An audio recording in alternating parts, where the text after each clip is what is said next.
সম্মানজনক অসম্মানজনক এই বিশেষণগুলো আমরা ছোটবেলায় পড়ে আসছি।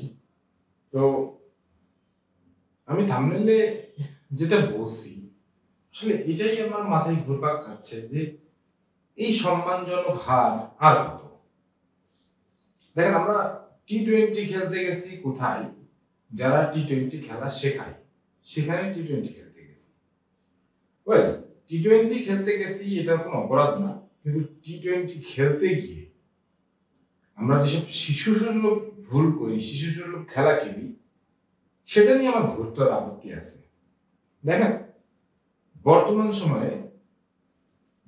সময়ে টি-20তে ছোট দলগুলো যেভাবে উন্নতি করতেছে, আর তথাকথিত মধ্যসারির দল বা বড় দল যদি বলি, সেখানে বাংলাদেশ যেভাবে নাকানি চোবানি খাচ্ছে, এই বিষয়টা খুব দৃষ্টিকটু।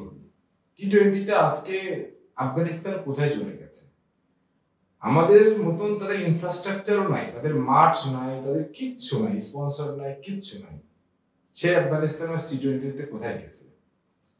আর আমরা টি-20 খেলতেছি ইন্ডিয়াতে গিয়ে, যারা খেলা শেখায় টি-20, আর তাও আবার আমি বলবো টি-20-র সবচেয়ে সহজ দলটা নামাইছে তারা। টু বি ভেরি অনেস্ট, অনেক দুর্দান্ত কিছু খেলোয়াড় বাদ দিয়েই তারা ম্যাচটা খেলতে শুরু করছে। তো সেই জায়গায় গিয়ে আমরা এমন কিছু করলাম। আমি আজকে অনেকদিন পরে আজকে একটু বাংলাদেশ ক্রিকেট নিয়ে কথা বলতেছি, এই কারণে আমার কাছে মনে হচ্ছে যে বাংলাদেশ ক্রিকেটের এই দুঃসময় এই কথাগুলো না বললেই না। হ্যাঁ, দেখেন, আমি যদি বলি পারভেজ হোসেন ইমন সে যেভাবে শুরু করলো, আমার কাছে মনে হইলো যে হয়তো অনেকদিন পরে দলে আসছে, একটা কিছু দেখা যেতে পারে। কিন্তু আমার কাছে মনে হইলো যে স্টিল সে জাতীয় দলের জন্য ফিট না। লিটন দাস, আমার কাছে মনে হয় এই লোকটা হচ্ছে ব্রেইনলেস ক্রিকেটার। মানুষ থাকে না brain with beauty, Liton Das হচ্ছে ব্রেন উইদাউট বিউটি।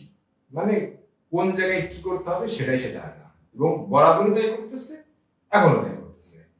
দলে বাচ্চা দিয়ে কথা বলবো না, বলে ভাই একদম পৌঁছে গেছে।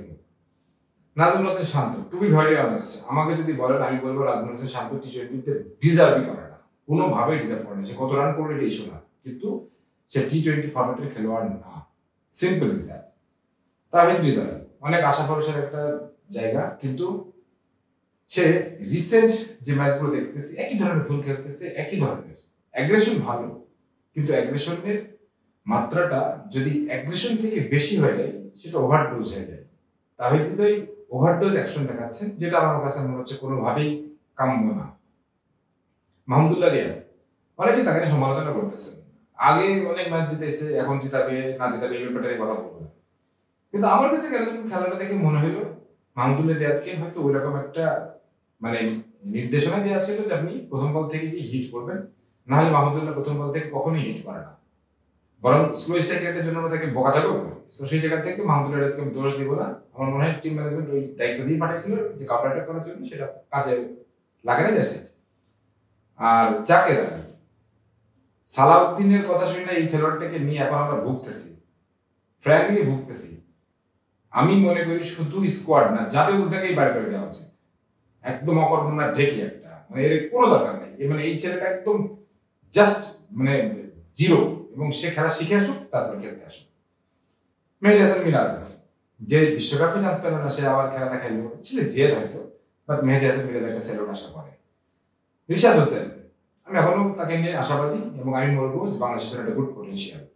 তাসকিন আহমেদ, বোলিং এ যা করলি রে ভাই, ধ্বংস এরকম মায়ের, হ্যাঁ, তারপরেও ওই মায়ের খায়, একই টাইপের বল, একই টাইপের ট্রাই, কোনো ভ্যারিয়েশন নেই, কোনো কিছু নাই। মানলাম ব্যাটিং পিচ, কিন্তু ওদের বলারও তো ভালো করছে, সে জায়গায় কিচ্ছু করলি না ভাই। একটু নিজের সাথে যুদ্ধ কর, চেষ্টা কর। শরীফুল ইসলাম, তোরে মাঝে মাঝে বসায় রক্ষে আসলে ঠিকই আছে, তুই হচ্ছে একটু বলে যে ইংরেজিতে বলে, বাংলায় বললাম না, ফাদার অ্যাডভান্স, তো এই জন্য তো মাঝে মাঝে বসায় রাখি, ঠিকই আছে, তুই একটু বসে থাক।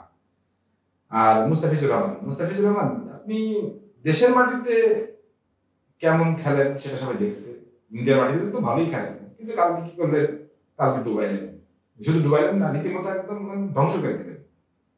আপনি অন্তত পক্ষে আরেকটু পরিশীলিত বোলিং করতে পারেন, করা উচিত, আপনার কাছ থেকে আমরা আশা করি। এই হলো বাংলাদেশ টিমের অবস্থা। তো সামগ্রিকভাবে যদি আমি বলি, বাংলাদেশ টিমকে এই সম্মানজনক হার আর নিতে চাই না। যারা নতুন নতুন খেলোয়াড় আসতেছে তাদেরকে জায়গা দেন, দিয়ে একটা ওয়েল ব্যালেন্স দল করেন, ফেয়ারলেস ক্রিকেট খেলুক, হারবো এমনিও হারি তেমনিও হারবো কিন্তু জেতার জন্য হারবো। এটা হচ্ছে আমার লাস্ট কথা। আপনাদের কি মতামত সেটা অবশ্যই কমেন্ট সেকশনে জানাই দেন। সবাই ভালো থাকবেন, সুস্থ থাকবেন। আল্লাহ হাফেজ।